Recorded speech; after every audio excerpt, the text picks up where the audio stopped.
stories is really fun. Would you like to be read to, or do you want to read the story yourself?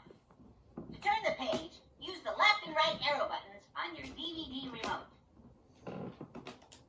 The boy with the pot from Jibberty Lot returned the next day, although it was hot. He wanted to see the man he'd befriended, to give him his shoe and see how he'd mend it. His cucumber friend said, "You're back with my shoe. You walked all the way to Flibberoloo. I hope that you'll stay and talk for a bit. I want to say thanks, so I hope that you'll sit." So the boy sat down, and they talked for a spell about what had happened and what had gone well, since the boy with the pot from Jibberty Lot had helped the cucumber out of that spot. Both Jibberty Lot and Flibberoloo had learned to be neighbors and love others too. They now understood how important it was to be kind to each other in all that it does. Take, for example, what the mayor now knew. He respected all towns, even Flibberoloo. And the doctor, she too, had learned quite a lot. To take time for others, wearing shoes or a pot. And those Flibbian friends could now be heard singing a song through their towns with a new message ringing.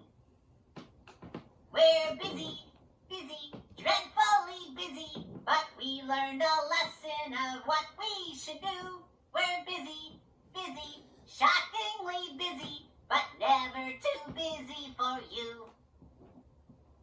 So the boy with the pot from Jibberty Lot and his friend with the shoe from Flibberoloo talked for a while, quite pleased that they got a chance to learn better just what we should do. When you see a person in trouble or need, perhaps you'll remember to do a good deed. Because God made them special, just like He made you. We can all love each other, like God wants us to. Love Your Neighbor is a Zonder Kids book. For other big idea books, go to www.zonderkids.com.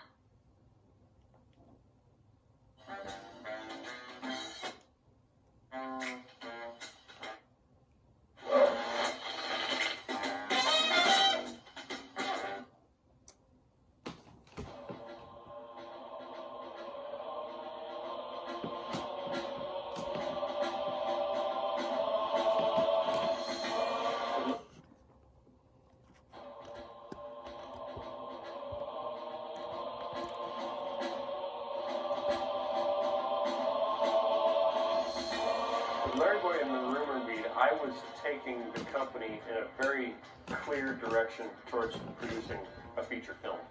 I think the studio, was up to 50 or 60 people at that point, and we were pushing everything, as far as we could. We were pushing the lighting, we were pushing the score, we were pushing the animation, we were pushing the effects.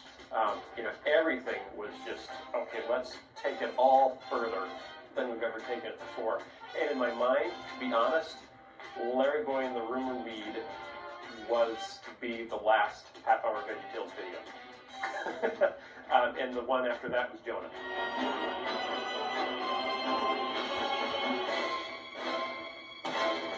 We started Rumor Weed as sort of practice, for making a feature film, just really starting to concentrate more on cinematography and, and lighting and just, how we frame the shots, and making it more film-like. At that point, we're really starting to learn the craft, and had enough people, and we're hiring the type of people, the type of artists and technicians to really do great work. I remember I was working on the design for the Rumor Weed, and we were going back and forth with how scary she should look and how funny she should look. And I just remember I was doing a scary drawing of the Rumor Weed, and my son came up to me, and he was just a little boy at the time, and he just kind of ran off. So I said, okay, that was a little too scary, so I better work on this a little bit more. The first time we actually color keyed a show, and that means to go through sequence by sequence and decide what the design for the actual color will be, is on Larry Boy. And we took a bunch of storyboards that were already pre-drawn by Luis Contreras, and I just started to add some color to them. I believe Dan Lopez did some of that too. And we just designed the color from sequence to sequence to try to leave the characters a little bit more emotionally, as an emotional beat throughout the story. Everyone, listen to me. Now, Rumor Weed had a crowd scene, and for some reason, we thought we needed a wide variety of vegetable species represented in the crowd. And it was a metropolitan city, very diverse. There's like a million different designs and characters that come in there. But everybody on the staff was just so into it. They had all these really awesome ideas and all these visions, and everybody wanted to have something in the show. So we had all these people come up with different ideas, so we started to do different looking vegetables, and it was so funny because all these new characters just come on for that one shot and just really add so much to it. It was just a lot of fun to work together.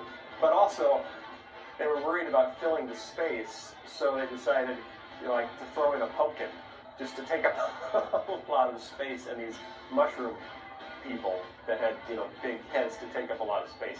It was a lot of work, just to build and dress all of those. That was our first and last highly racially diverse crowd scene. And so by the time we got to Jonah, we'd learned, just peas and carrots, man. Peas and carrots. And just cut and paste, different noses, different hats, but peas and carrots. Don't go messing with pumpkins and onions and all sorts of stuff. That's a nightmare. The scores, by far the most complex. We ended up recording an 80-voice men's choir at Kurt's alma mater, his college that he went to in Iowa, and a full string section, and it's just it was the first time we said we need to do a soundtrack album. We really wanted to take it to the next step. So we actually decided, let's bring in some string players. It's just such an emotional instrument. It's going to add a lot of drive to the show. So we brought in 12 or 16 string players and recorded those.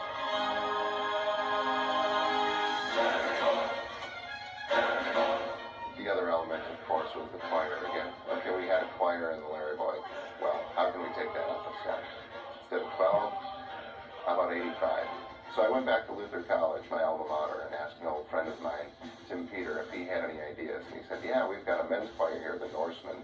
That sounds good, doesn't it? Norsemen, 85-voice men's choir. It's one of the largest, if not the largest, men's college choir in the country.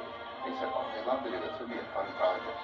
So Adam, our audio engineer, and I went out, road trip to Iowa. Woo! I think they had an indoor pool at the hotel, though. That was nice.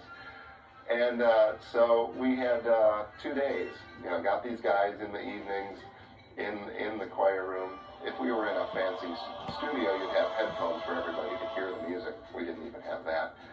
So I would have headphones with the click. I'd take the pitch.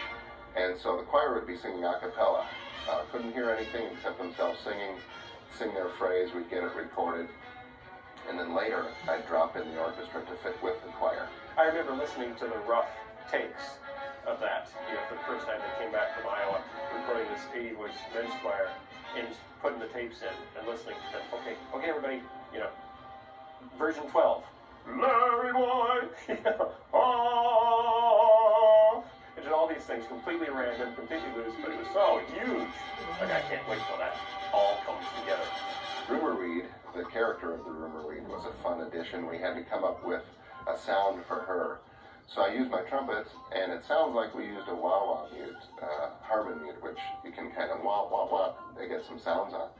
But we actually ran the trumpet through what's called a talk box. A lot of guitarists use it for some interesting solos where they actually send the sound back through their mouth, and as they're talking, the sound is being shaped by their mouth. So you get this one wah, wah, wah, wah sort of sound. So actually, when you listen to those parts, you'll actually hear, instead of just a trumpet sound, it's actually saying things like rumor weed and those sorts of things. It's kind of in the background there, but it's a little fun idea that we have that I've never seen used on a brass instrument before.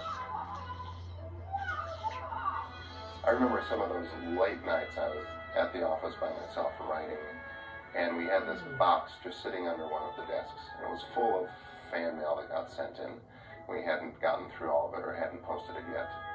And I just leafed through it, and that's when a lot of times it would really strike me the impact that we were making.